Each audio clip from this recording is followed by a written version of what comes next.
Hello class, in this lecture we are going to discuss what happened if the workplace doesn't comply with federal GLP standards. So we have already discussed about GLP practice, that good laboratory practices, GLP we have already discussed.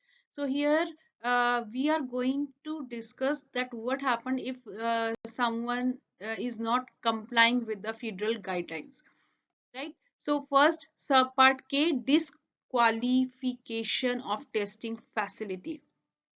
So grounds of disqualification: the commissioner may disqualify a testing facility upon finding that testing facility failed to comply with one or more of the regulation guidelines.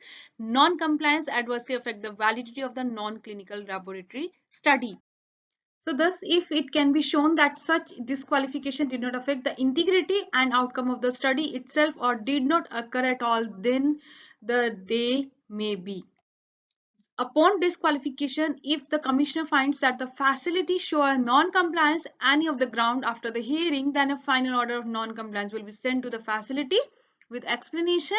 If a testing facility has been disqualified, any studies done before of the after qualification will need to be determined and essential to a decision. Either it will be accepted or not. If the study is determined unacceptable, then the facility itself may need to show that the study was not affected by non-compliance that led to the disqualification. Upon finally disqualified, the facility may not receive or be considered for a research or marketing permit, and this is rejected. Then the commissioner may notify the public and all interested persons, including other federal agencies the facility may have contracted. The FDA may ask the other agencies to consider whether to support the facility or not under the disqualification. So civil or criminal proceedings may occur at the discretion of the commissioner. Fines of up to $50,000 if one knowingly commits crime, and or 1 year imprisonment for registration applicant and producers. Fines up to $5,000. All other civil penalty after failing to improve after a minor violation warning was issued. Only those involved in testing will be given civil penalties. Those involved in the distribution or sales will be more heavily penalties, such as criminal penalties. Then the FDA may turn it over to federal, state, or local law enforcement.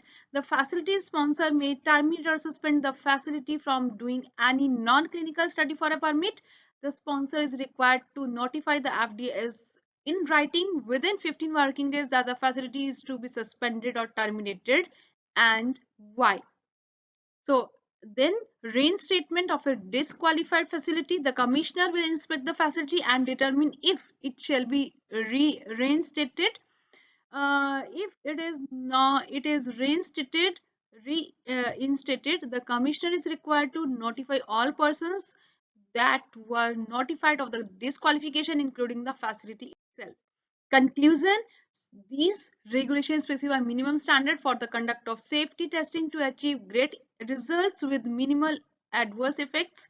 The principles may be considered as a set of criteria to be satisfied as a basis for ensuring the quality, reliability, and integrity of studies, the reporting or verifiable conclusions, and traceability of the data.